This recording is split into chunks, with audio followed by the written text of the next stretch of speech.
Bine v-am găsit, dragii mei din Zodia Leu, oriunde v-ați afla. Bine ați venit tuturor pe canalul meu, Tarot Flor de Loto, atât dragilor mei abonați, cum de asemenea și celor care poate sunteți pentru prima oară aici pe canal. Azi voi face o lectură generală pentru luna ianuarie, așa că, dragii mei, toți cei care aveți soare, lună, Venus sau ascendentul în Zodia Leu, atunci această lectură este de asemenea și pentru voi. Un amănunt important de care trebuie să țineți cont, și anume faptul că voi vă construiți propriul viitor, așa că vă rog din suflet să luați decât acele mesaje care rezonează cu voi, iar restul lăsați-le să zboare în univers, pentru că sigur sunt pentru alte energii, alte persoane care au o legătură mai mică sau mai mare cu Zodia Leu. Dacă nu veți rezona cu această lectură, puteți viziona celelalte zodii care pot reprezenta pentru voi poate ascendentul, luna, Venus sau oricare altă planetă importantă din cartea voastră natală.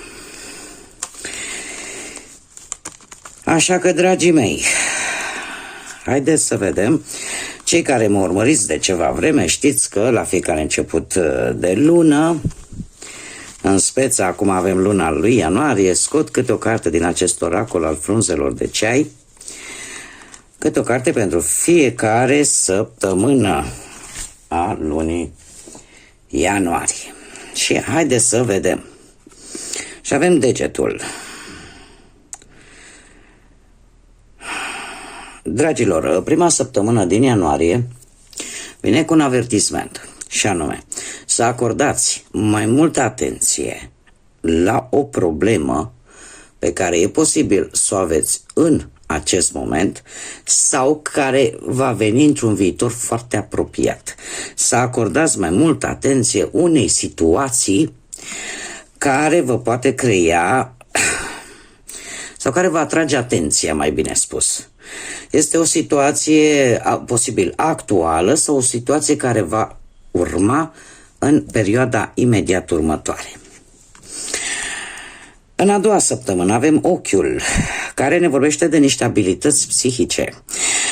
Asta ne spune că trebuie să aveți încredere un pic mai multă în ceea ce vă spune intuiția voastră. Acest gardian nevăzut care se află în fiecare dintre noi și care la un moment dat încearcă să ne protejeze. Da? Și să ne spună poate când un loc nu este benefic pentru noi sau când o persoană nu are o energie pozitivă vis-a-vis de noi. Deci în a doua săptămână din ianuarie ar trebui să vă ascultați intuiție, ceea ce vă spune acea parte interioară. A treia săptămână din ianuarie vine cu o schimbare în bine. Da? Pentru că avem fluturele, asta îmi vorbește de o schimbare care pe voi vă va ajuta să vă transformați. Poate modul în care gândiți, poate modul în care acționați. Vă va ajuta, va fi o schimbare foarte benefică pentru voi. Și avem florile. Se pare că luna lui ianuarie pentru unii dintre voi se va încheia cu un moment de fericire, cu un moment de bucurie, în care ceva parcă se finalizează în sfârșit sau pur și simplu vreo surpriză plăcută, ceva care vă aduce bucurie, vă face să vă simțiți fericiți. Nu sunt cărți rele, da, cu mici atenționări. Acum haideți să vedem ce ne spune și tarotul pe planul ăsta profesional pentru dragii mei din Leu în luna lui ianuarie 2025, prima lună din an. Și avem un 10 de monede care îmi vorbește de un progres. Nu știu, unii dintre voi sunteți posibil un pic dezamăgiți, ori de locul de muncă, ori de o anumită situație legată de carieră, dar se pare că nu aveți de ce. Pentru că acest 10 de monede îmi spune că lucrurile vor începe să progreseze. Unii dintre voi e posibil chiar să faceți o mutare de loc de muncă care ție îți va aduce niște îmbunătățiri materiale și după cum bine vedem aici cu nebunul, sunt mari șanse să începeți ceva nou, desigur, asumându-vă acele riscuri necesare. Avem judecata care îmi spune că efortul tău de-a lungul lunii lui ianuarie, poate la locul de muncă, va fi valorat într-un mod foarte pozitiv. Totuși, vine și cu atenționare această carte a judecății și anume de a nu judeca situațiile, persoanele, fără a cunoaște în amănunt respectiva persoană sau respectiva situație și care are legătură cu viața profesională. Asta înseamnă să nu ai prejudecăți. Dar nu te lua după aparențe, studiază bine situația sau cercul social în care tu te învârți din punctul ăsta de vedere al muncii. În felul ăsta vei vedea lucrurile mult mai clar și nu vei fi angrenat într-un carusel de ăsta de bârfe, da? Pentru că e posibil sau e posibil chiar la locul de muncă, da? Sau cu oamenii cu care comunici să aibă foarte multe prejudecăți. Încearcă să nu participi la ele și să-ți păstrezi integritatea. Cum am mai spus, nebunul vine cu idei noi posibil pentru unii dintre voi, idei care cumva nu prea vor fi pe placul altora, dar pe care voi vi le asumați, da? Și dacă sunt gândite bine, sunt mari șanse să vă aducă și lucruri și mai bune pe planul profesional. Dacă vorbim de partea asta a celor care sunteți în căutarea poate a unui job, eu spune că sunt mari șanse să obții un job poate mai bun decât chiar ce ai avut înainte. Da? E posibil, șansele pozitive de a găsi un job sunt foarte mari de-a lungul lui ianuarie și, cum am mai spus, e posibil să fie un job care, o activitate posibil pe care să nu fi făcut-o până acum. Un moment, imediat revin. Am revenit, mi se stinsese lumânărica. Bun, deci cam asta este treaba cu viața profesională. Haideți să vedem cu bănuții cum stați, dragii mei. Cum stă, dragii mei, din Zodia Leu în luna lui ianuarie pe parte financiară. Haideți să vedem.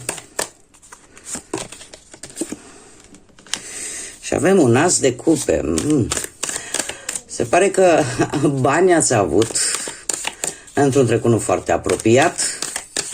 Nu știu, că ați avut ceva în plus la salariu sau ați câștigat vreo sumă de bani. Unii dintre voi, cel puțin cei care se vor regăsi, nu ați avut probleme. Avem și un paj de cupe care îmi spune că e posibil de-a lungul lunii lui ianuarie să faceți niște acorduri favorabile, mai ales cei care poate aveți propria afacere, da?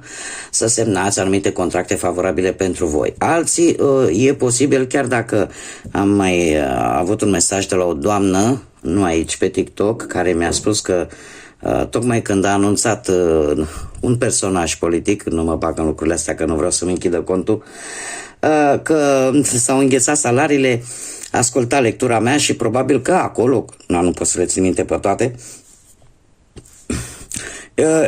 probabil că ieșea cumva că îi cresc veniturile, poate mie așa mi-arătau cărțile, dar acolo spunea că, din păcate, o să se înghețe. Trebuie să vă spun că sunt lecturi generale, tocmai de aceea, și la începutul fiecărei lecturi, spun că voi trebuie să vedeți unde rezonați cu informația. Da? Pentru că mie, de exemplu, aici, cu acest paj de cupe, îmi vorbește clar despre acorduri favorabile, despre mărire de bani, despre rezolvare posibil de datorii, de plăți. Da? Acum nu toți suntem bugetari, alții mai lucrăm și pe la privați, da? Așa că vă rog din suflet să țineți cont de aceste lucruri și să luați decât ceea ce rezonează cu voi. Haideți să mai scoatem o carte pe partea asta financiară și să vedem ce vine.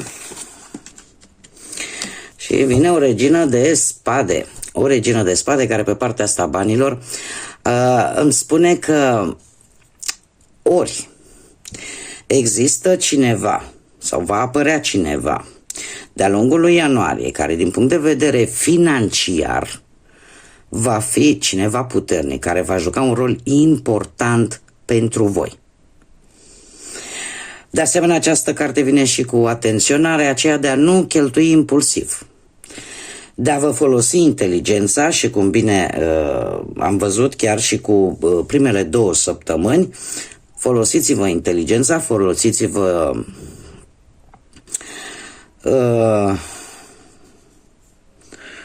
înțelepciunea și delimitați ofertele care vi se par suspicioase, da, ne vorbește de intuiție luna lui ianuarie, așa că folosiți-o, pentru că din câte văd eu aici, mai ales cu această regină de spade, sunt tot felul de, posibil să vă vină tot felul de propuneri, dar nu toate să fie tocmai așa cum se par a fi.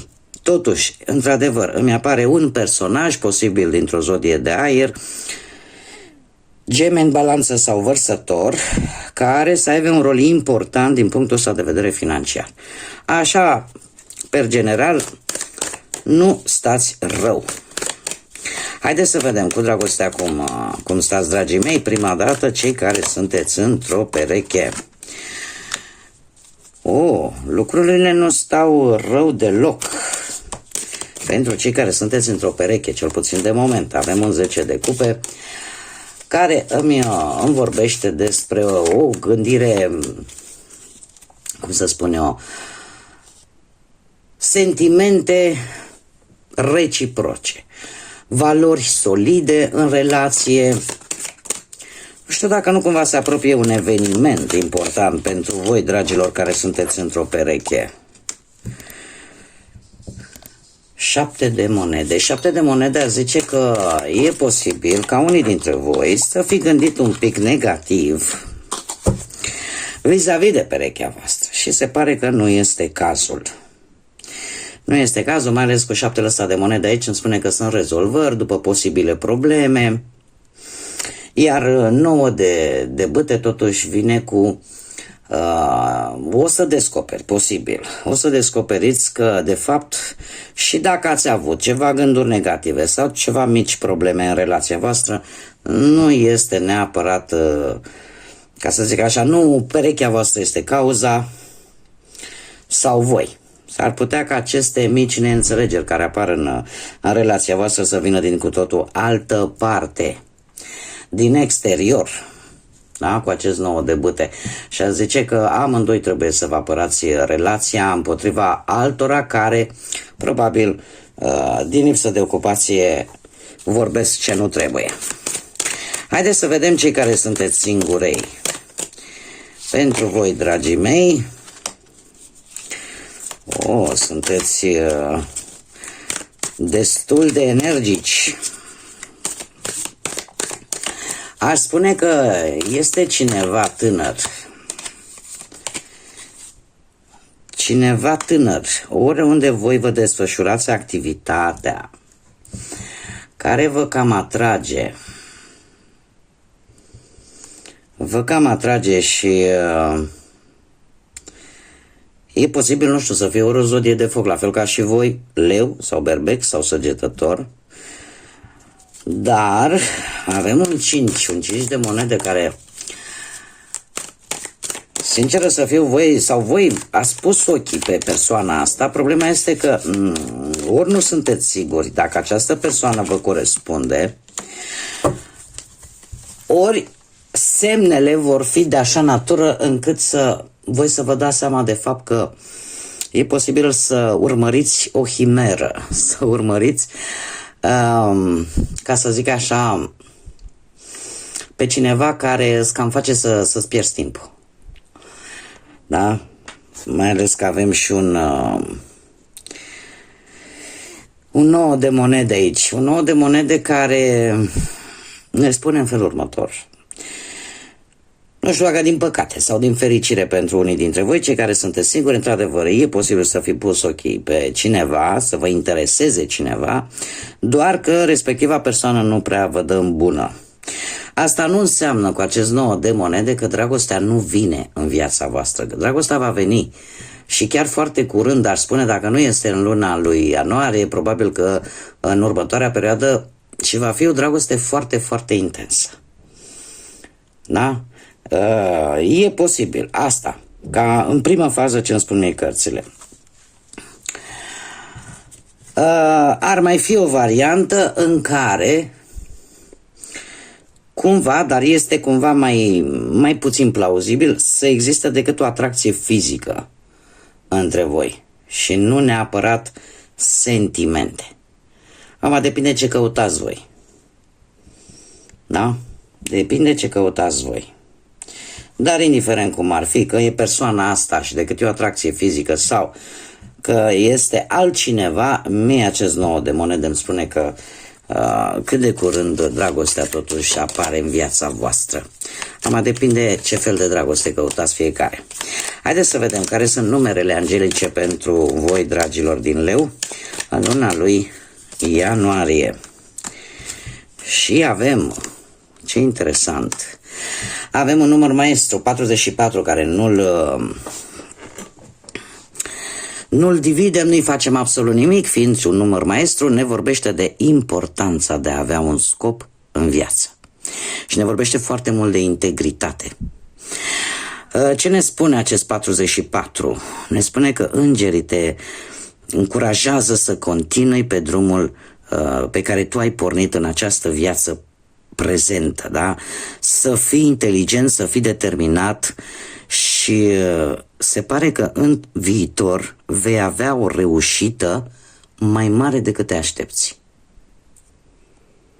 De ce? Pentru că ești ajutată. Și avem numărul 77, care poate să fie data de 7 de ianuarie, sau 14 ianuarie, în care voi trebuie să dați dovadă de foarte multă inteligență, de foarte multă istețime. De ce? Pentru că ceva se va întâmpla atunci în care tu va trebui să lași în urmă toate vechile obiceiuri, da? Toate vechile obiceiuri, apucături, da? Și în același timp frici, temeri. Trebuie să le lași în urmă, pentru că va fi un moment tare bun de a merge în direcția celor mai mari dorințe ale tale și celor mai mari ambiții ale tale. Este momentul să fii isteață și curajoasă. Mergem mai departe. Haideți să vedem totuși îngerii ce mesaj important au pentru voi. Un mesaj, te rog, pentru dragii mei din Leu, pentru luna ianuarie. Opa, s-a și întors. Și avem relație. Principala ta relație are ceva de văzut cu tine însuți sau cu Dumnezeu. De aici provin toate celelalte. Pentru a atrage, pentru a vindeca, pentru a echilibra o relație, trebuie să accepti dragostea și protecția propriului tău creator. În felul ăsta te vei simți mai sigur și profund iubită, iar celelalte relații vor prospera și se vor înfrumuseța. Este un îndemn, per general așa, este un îndemn pentru cei care nu au niciun fel de credință, de a avea probabil mai multă încredere în ei înșiși. Dar chiar și pentru cei care credem în ceva, da? Într-o putere supranaturală, în univers, în Dumnezeu, în cine vreți voi, este un îndemn în primul și în primul rând de a fi mai încrezători în forțele proprii și de asemenea este un mesaj de sprijin din partea divinității, din partea universului, că ești sprijinit și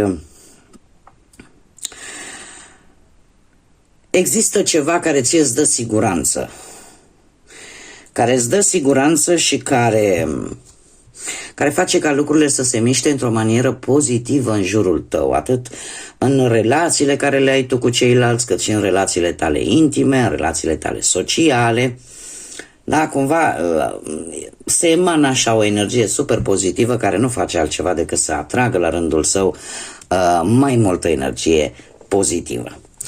Haideți să vedem ce inițiale de nume, prenume, pseudonim sau porecle de persoane cu care voi veți interacționa sau vor avea o anumită importanță pentru voi de-a lungul lunii lui ianuarie. Și avem litera C, litera K de la kilogram,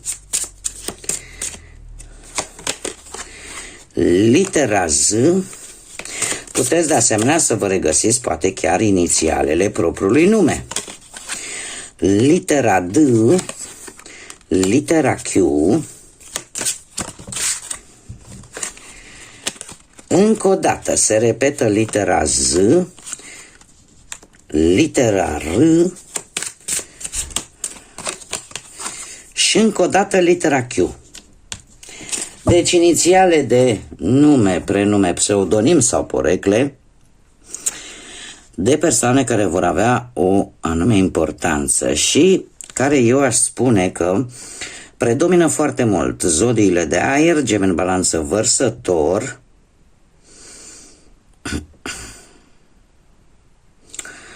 zodiile de apă, Taur, Fecioară, Capricorn și aș spune cele de pământ.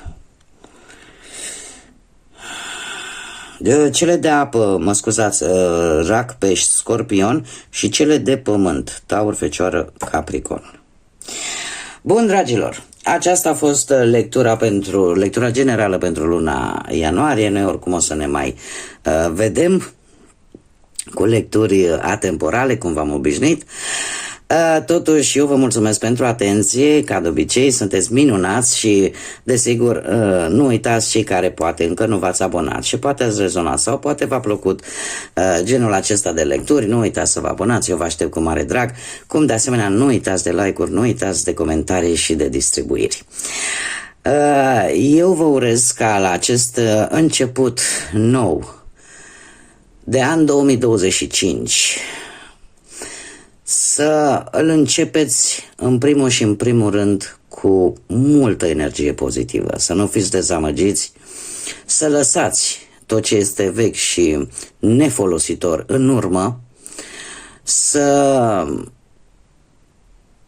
dea Dumnezeu să vă aducă acest an tot ceea ce voi așteptați de la viață, să vă aducă lumină în suflete, în gânduri și multă, multă înțelepciune.